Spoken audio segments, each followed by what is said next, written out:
जमीन से देखने पर आसमान ब्लू और स्पेस से देखने पर ब्लैक क्यों दिखता है? साइंसदान अर्थ पर मौजूद ओशंस से ज्यादा 18 करोड़ किलोमीटर दूर मार्स को ज्यादा क्यों जानते हैं और स्पेस में मौजूद एस्ट्रोनॉट्स का कद कैसे बड़ा हो जाता है? जेम टीवी की वीडियोस में एक बार फिर से खुशामदीद। नाजरीन, ये है मिल्की वे गैलेक्सी और इस गैलेक्सी में मिट्टी के जर्रे जितना है हमारा अर्थ, जहां हम आज रहते हैं। हैरत की बात यह है कि ऐसी 125 अरब गैलेक्सीज पूरी यूनिवर्स में मौजूद हैं और आज इस वीडियो में आप जानेंगे हमारी दुनिया के गिर्द स्पेस के बारे में चंद अमेजिंग फैक्ट्स। नंबर 1, 1977 में नासा ने एक स्पेस क्राफ्ट डीप स्पेस में जाने के लिए लॉन्च किया था। इस स्पेस क्राफ्ट का नाम वॉयेजर 1 है, जो 2012 में इंटरस्टेलर स्पेस में दाखिल हुआ था और फिल वक्त ये अर्थ से 22 अरब किलोमीटर के फासले पर मौजूद है और मुसलसल नासा को इस यूनिवर्स की तस्वीरें भेज रहा है। नंबर 2, अर्थ में तो हम रोजाना एक चांद देखते हैं, लेकिन हमारे सोलर सिस्टम में एक प्लेनेट ऐसा भी है जिसके टोटल 79 चांद हैं। जी हाँ, जुपिटर जो अर्थ से 907 मिलियन किलोमीटर दूर है, उसके टोटल 79 मून्स हैं। मर्क्यूरी और वीनस हमारे सोलर सिस्टम में वाहिद ऐसे प्लैनेट्स हैं जिनके पास एक भी चांद मौजूद नहीं। नंबर 3, साइंस के मुताबिक अर्थ पर इंसान आज से 50 लाख साल पहले आया था, लेकिन हमारा सोलर सिस्टम इंसान के आने से भी 450 करोड़ साल पुराना है। नंबर 4, माउंट एवरेस्ट हमारी दुनिया का सबसे ऊंचा पहाड़ है, जो दुनिया की सबसे ऊंची बिल्डिंग बुर्ज खलीफा से 10 गुना ज्यादा बड़ा है। लेकिन हैरान कर देने वाली बात यह है कि माउंट एवरेस्ट से भी 3 गुना ज्यादा बड़ा एक पहाड़ मार्स पर मौजूद है, जो ओलंपस मॉन्स के नाम से जाना जाता है। नंबर 5, लाइट की speed 180 crore kilometre per hour है। अगर कोई चीज इस स्पीड से स्पेस में 1 साल तक ट्रेवल करती रहे और 1 साल बाद वो जितना भी डिस्टेंस तय करेगी, उसको 1 लाइट ईयर बोला जाता है। नंबर 6, हमारा अर्थ मिल्की वे गैलेक्सी का हिस्सा है और ये गैलेक्सी 1,05,700 लाइट ईयर्स जितनी बड़ी है और ऐसी 125 अरब गैलेक्सीज पूरी यूनिवर्स में मौजूद हैं, जिनका अभी तक हमने सुराग लगाया है। नंबर 7, एक अंदाजे के मुताबिक सूरज का वजन अर्थ से 3,30,000 टाइम्स ज्यादा है।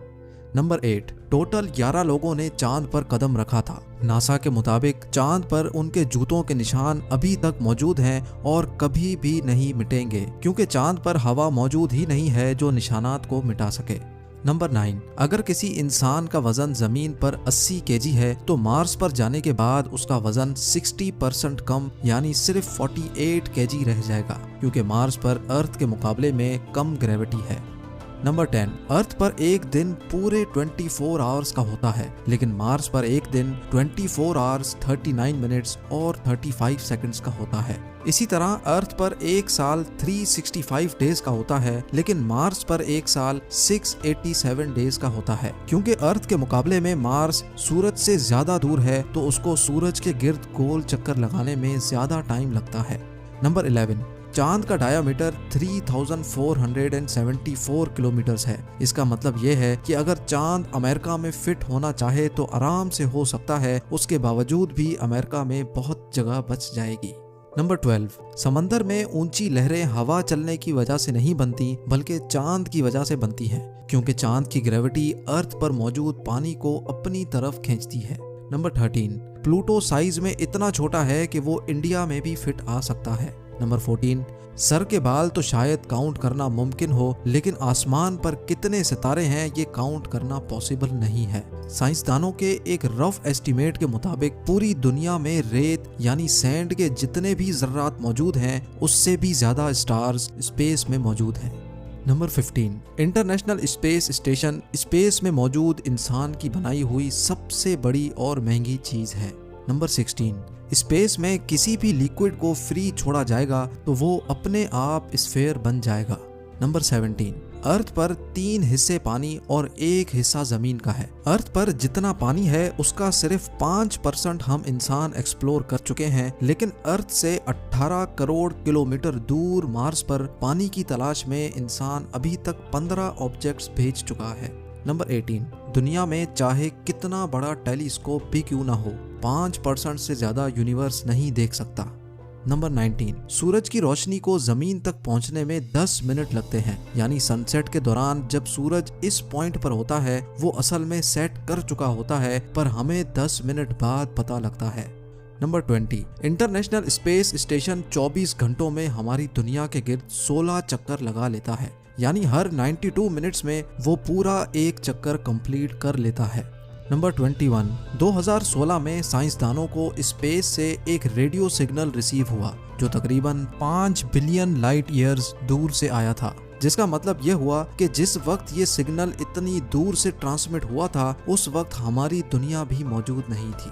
नंबर 22, अर्थ पर हमने आसमान से पानी की बारिश और बर्फ गिरते तो देखी है, लेकिन वीनस पर बारिश सल्फ्यूरिक एसिड की होती है और बर्फ की जगह आसमान से लोहा गिरता है। नंबर 23, स्पेस बिल्कुल खामोश होती है, इतनी खामोश कि स्पेस में एक साथ मौजूद एस्ट्रोनॉट्स को एक दूसरे की आवाज भी नहीं सुनाई दे सकती, क्योंकि आवाज हमारे कानों तक हवा के जरिए आती है जो स्पेस में मौजूद नहीं। नंबर 24, स्पेस में जाते ही एस्ट्रोनॉट्स की हाइट 5 सेंटीमीटर तक बढ़ जाती है, क्योंकि स्पेस में ग्रेविटी ना होने की वजह से इंसान के अंदर मौजूद बोन जॉइंट्स एक्सपेंड हो जाते हैं। नंबर 25, इंटरनेशनल स्पेस स्टेशन अर्थ पर मौजूद 90% पॉपुलेशन को आसानी से देख सकता है। जब भी आसमान पर कोई सितारे जैसी चीज तेज रफ्तार से चलती हुई दिखे तो समझ जाएं कि ये इंटरनेशनल स्पेस स्टेशन है। नंबर 26, स्पेस में एस्ट्रोनॉट्स को डकार नहीं आ सकती, क्योंकि ग्रेविटी ना होने की वजह से पेट में मौजूद गैसेस खाने से अलग नहीं हो सकती। इसी तरह ग्रेविटी ना होने की वजह से स्पेस में पेन भी काम नहीं करता। नंबर 27, हर साल चांद हमारी दुनिया से 4 सेंटीमीटर दूर होता जा रहा है। नंबर 28, बेशक अर्थ और मार्स एक ही सूरज शेयर करते हैं, लेकिन अर्थ पर सनसेट ऑरेंज होता है और मार्स पर ब्लू। नंबर 29, स्पेस में बेशुमार एस्टेरॉइड्स घूम रहे होते हैं जो अगर हमारी दुनिया में दाखिल हो जाएं तो बहुत नुकसान पहुंचा सकते हैं, लेकिन एक ऐसा प्लेनेट है जो हमारी अर्थ पर आने वाले एस्टेरॉइड्स को अपनी तरफ खींचकर हमें महफूज रखता है, और वो प्लेनेट है जुपिटर, जो हमारे सोलर सिस्टम का सबसे बड़ा प्लेनेट है और अपनी ग्रेविटी की वजह से ज्यादातर एस्टेरॉइड्स को अपनी तरफ खींच लेता है। नंबर 30, हमारी दुनिया में जमीन पत्थर और मिट्टी से बनी हुई है, लेकिन हमारी दुनिया से 40 लाइट ईयर्स दूर एक ऐसा प्लेनेट मौजूद है जहां मिट्टी और पत्थर की जगह सिर्फ डायमंड्स ही डायमंड्स हैं, और इस प्लेनेट को सुपर अर्थ का नाम दिया गया है। जमीन से देखने पर आसमान ब्लू और स्पेस की पिक्चर्स में ब्लैक दिखता है, क्योंकि लाइट 7 कलर से मिलकर बनी होती है। जब सनलाइट अर्थ के एटमॉस्फेयर में दाखिल होती है तो ब्लू कलर अपनी छोटी वेवलेंथ की वजह से अर्थ के एटमॉस्फेयर में मौजूद गैसेस से टकरा जाता है, जिसकी वजह से ब्लू कलर की लाइट आसमान में फैल जाती है और इस वजह से हमें आसमान ब्लू दिखता है। रात के टाइम पर जब सूरज मौजूद नहीं होता तो हमें आसमान का असल कलर देखने को मिलता है। उम्मीद है जेम टीवी का ये एपिसोड आप जरूर लाइक करेंगे। आप लोगों के प्यार भरे कमेंट्स देने का बहुत बहुत शुक्रिया। मिलते हैं अगली शानदार वीडियो में।